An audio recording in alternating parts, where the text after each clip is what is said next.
Bonjour à tout le monde, bienvenue avec la voix de Louis. Je vous invite à vous abonner pour écouter le troisième épisode du dernier Noël de Pharaon, une histoire vraie racontée par une vraie voix. L'élégant homme à la Chéchia avait pris ses habitudes ici, pas très loin de la Bastille, où il avait choisi d'installer sa famille en 1930 de retour des colonies. Sa femme, Jeanne, l'attendait au troisième étage avec ses deux enfants, tous trois se préparant pour des emplettes sur les boulevards. Depuis quelques mois, la montée des escaliers lui était de plus en plus pénible, l'obligeant à tirer sur sa main agrippée à la rambarde. Marche après marche, sa tête résonnait du seul contact avec le sol de son pied.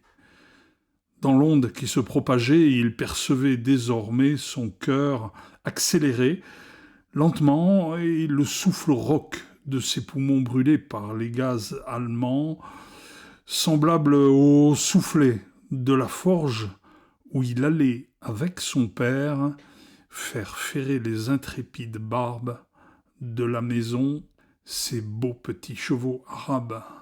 Ce souvenir le propulsait de palier en palier, où il s'arrêtait pour reprendre haleine en regardant par la fenêtre ce Paris où il n'avait pas eu d'autre choix que de poser ses valises afin de s'y faire soigner ce terrible mal.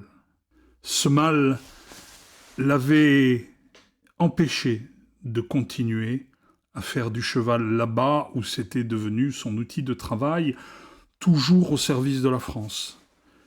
Au palier suivant, il entendit une cavalcade de chevaux au pas et comprit en voyant les passants s'arrêter et se retourner qu'au loin approchait la garde républicaine stationnée non loin et qui est remontée vers les Champs-Élysées.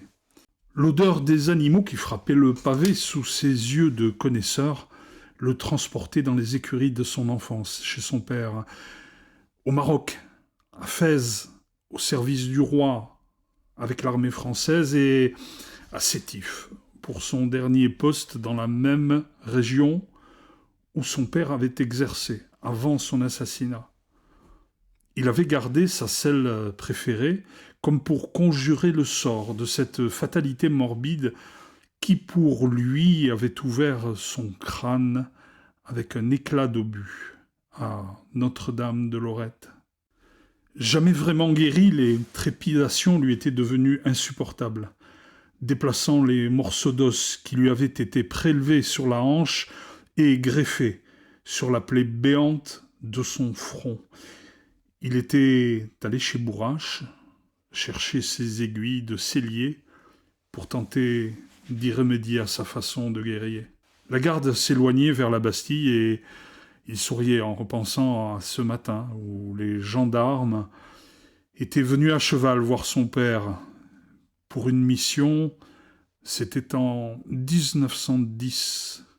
Il avait laissé sa sœur jouer de son côté et surveiller les trois hommes discutant sous la treille. Le gamin espiègle voulait prouver que lui aussi pouvait tenir sa place dans les activités de police indigène de son père. Avec le soleil dans le dos, il se glissa à côté des chevaux, en détacha un en le caressant et bondit d'un seul geste léger sur le dos de l'animal qui partit au galop.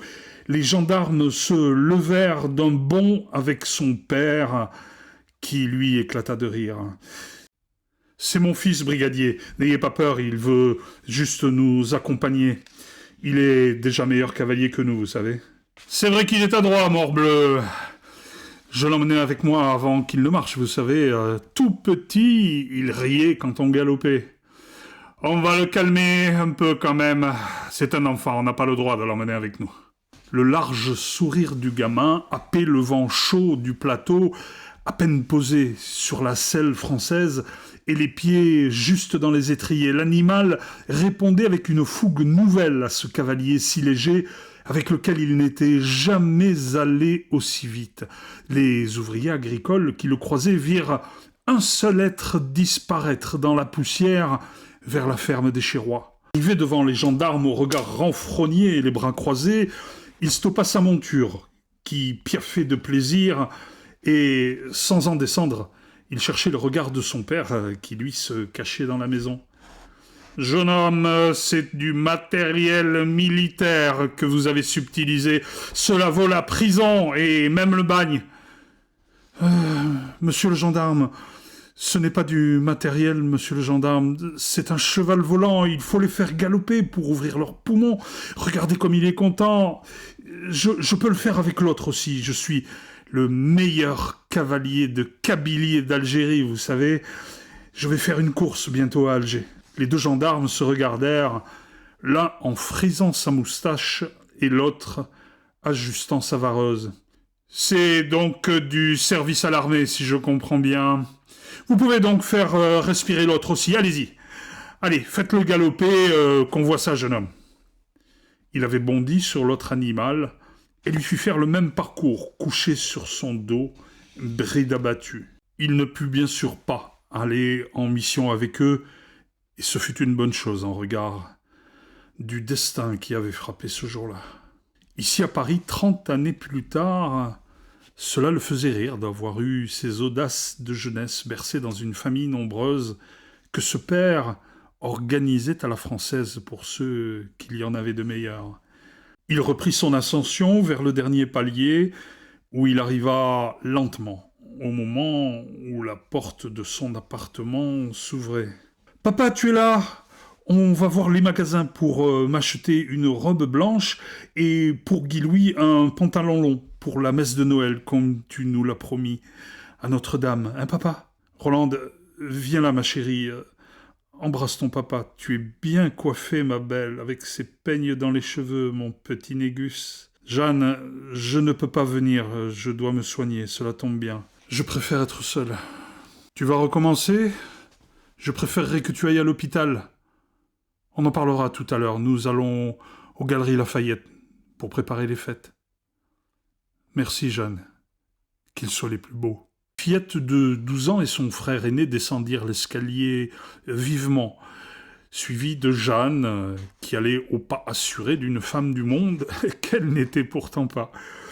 Il lui semblait ainsi bien assumer son destin d'accompagner depuis 1919 cet élégant homme rare dont elle était tombée amoureuse parmi tous ses amis gueule cassée venus boire un coup dans la brasserie de ses parents, en face de l'hôpital américain.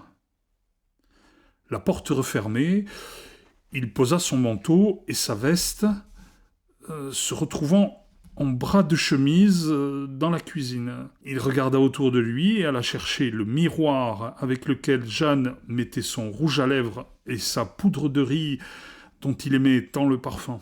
Il le posa sur la table, tira la chaise où il posa sa chemise, restant en tricot de corps comme quand il se rasait. Regardant autour de lui, il retourna chercher les aiguilles emballées dans un papier qu'il avait laissé dans la poche de son manteau. Il les déballa en marchant, il les fixa un instant, stoppé devant la table où il les posa. Dans le placard de la cuisine, il prit une chandelle et des allumettes, 2 assiettes creuses et la bouteille d'alcool sous l'évier.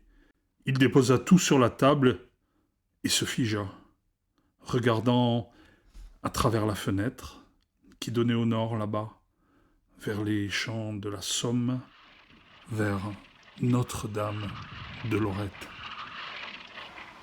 « Lieutenant, vous m'entendez ? Lieutenant, c'est Beauchamp, le médecin. Bougez la main, tenez bon. Allez, cette fois, on vous évacue, ça suffit. Et c'est moi qui décide maintenant. Vous m'entendez ? Ça suffit. Allez, vous en mis sur le brancard et on marche là, vous voyez ? Allez, tenez bon mon gars. Vous allez à Paris cette fois.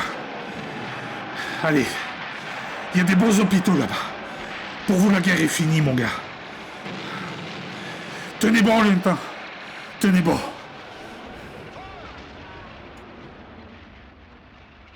Rendez-vous pour le 4e épisode du dernier Noël de Pharaon, l'histoire d'un homme extraordinaire ordinaires, histoires bien réelles, qui se font, vous le verrez, avec les temps difficiles que nous vivons. Alors, en attendant de nous retrouver, je vous souhaite un bon Noël. Sait-on jamais ce qui peut nous arriver? Abonnez-vous à la Voix de Louis et à bientôt.